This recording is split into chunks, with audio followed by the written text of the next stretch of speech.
Cat and Dogs on Wheels. I'm Cat, we've got RJ, and we've got Echo. And together on our bus, Cat and Dogs on Wheels. So yeah, I'll admit, I have some butterflies. And the butterflies are mostly excited, but some of them a little anxious. Just anxious that I'm going to get everything done in time. Betty actually doesn't have a surgery date yet. So if her surgery date is the beginning of October, I will leave here the beginning of September. But if it's mid to late October, I will probably leave here mid to late September and use those couple extra weeks to stay working at Walmart and get some extra money up. First, I want to address internet. And the weather doesn't help. We're typical Washington weather here. It's over halfway through June, and we still are lucky to have one day of sunshine in a week. The rest of the time, rainy, drizzly, gray, cloudy, and that affects the internet here in the woods. You know, it doesn't even have to be raining or stormy. If it's just really overcast, we seem to have issues here.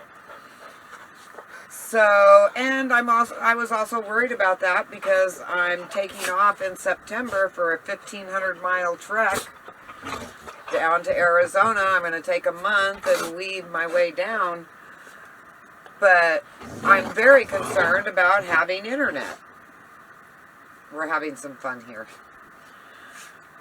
So, Starlink, that's not going to work for me. Besides the expense, it doesn't really work well in the woods. I've watched a lot of videos of people who have gotten the Starlink, and they're actually promoting it, but just from their video, I can see it won't work for me. So I went to Creativity RV. Robin on Creativity RV. She does the best research.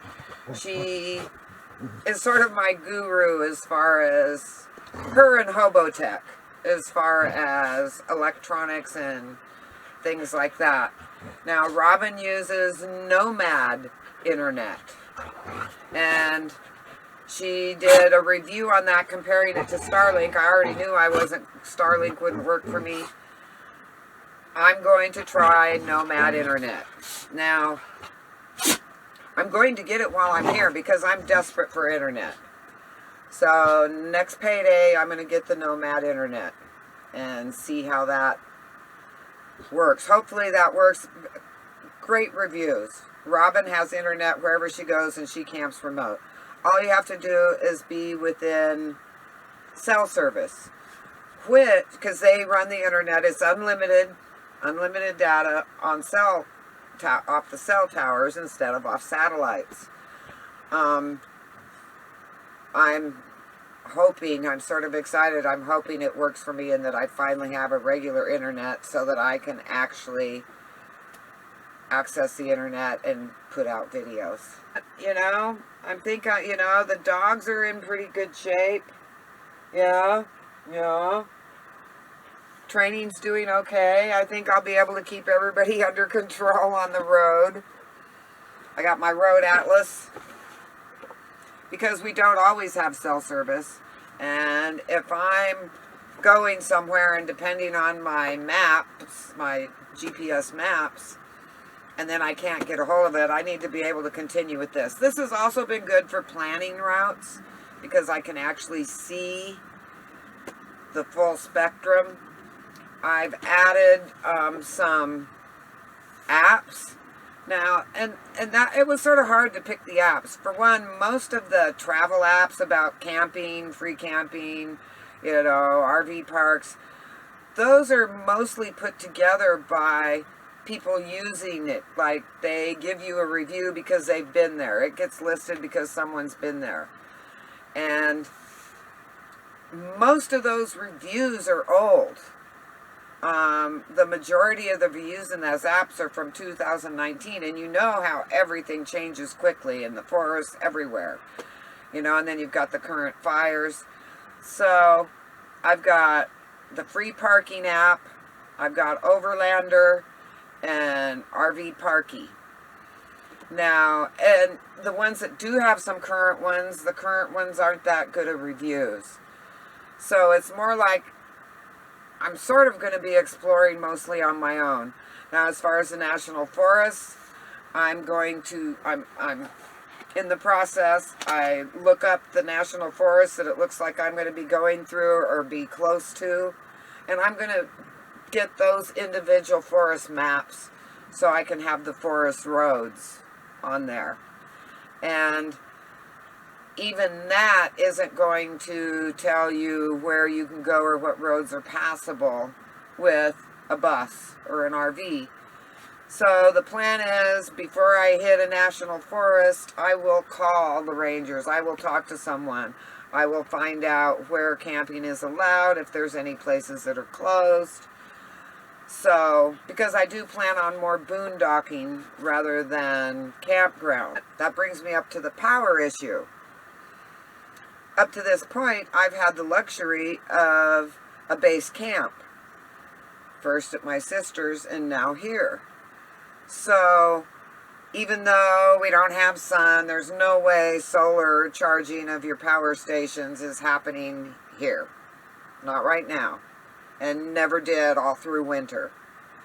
So, I've had the advantage of being able to plug in to shore power.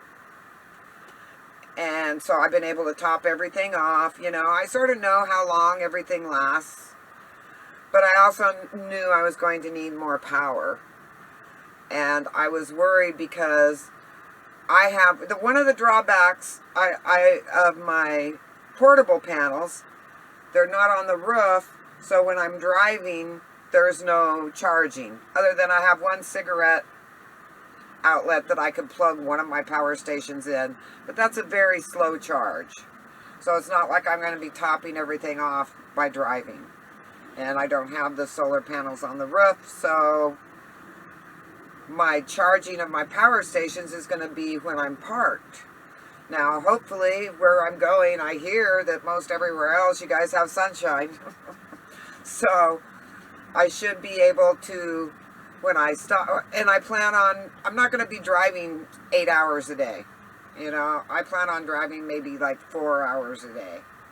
Maybe 5.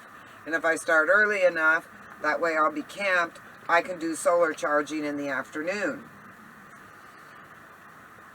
But you know, and chances are, if I don't have solar or the afternoon sun when I'm stopped doesn't charge enough, then probably once in a while I'll have to go into a campground that has shore power so that I can top everything off and start off all full again. Now, coming up real soon, I'm going to show you my whole power setup. I've added to my power stations, trying to pull it all together. I think I've mentioned before that I have some major storage issues. I am overflowing. My cab is full. My driver's seat is packed full. Now, when I originally built my bed, I took some cube storage, laid it horizontal, and used that to brace my bed. Worked good, makes a steady bed, but I'm not getting the maximum storage. It's divvied up my storage into little cubes, so I can only fit little things. And it's also blocked, so then I just have a narrow strip at the front and a narrow strip at the back. So I'm going to rebuild my bed, take out all this all the stuff underneath, and reframe it so that I have one big open storage. I just have to get my act together and turn loose of some stuff. But I'm also adding stuff, you know, like I still need a shovel, and I'd like a small rake and a shovel. I've already got my jumper cables. I've got a booster battery charge in case I have a dead battery. I don't want to be stuck. You know, I've got a few things. I've got my leveling blocks. But you see, these are all things that are just sort of gathering in the cab that I have to find somewhere to put them. So I think once the bed is pulled together, I'll have more storage in other places that I can start tucking stuff away. But, you know, that's what I'm doing these days. Things are just going nuts in the world. So I hope you're staying sane in your little space or big space, whatever you have. Everyone take care, and we'll chat soon.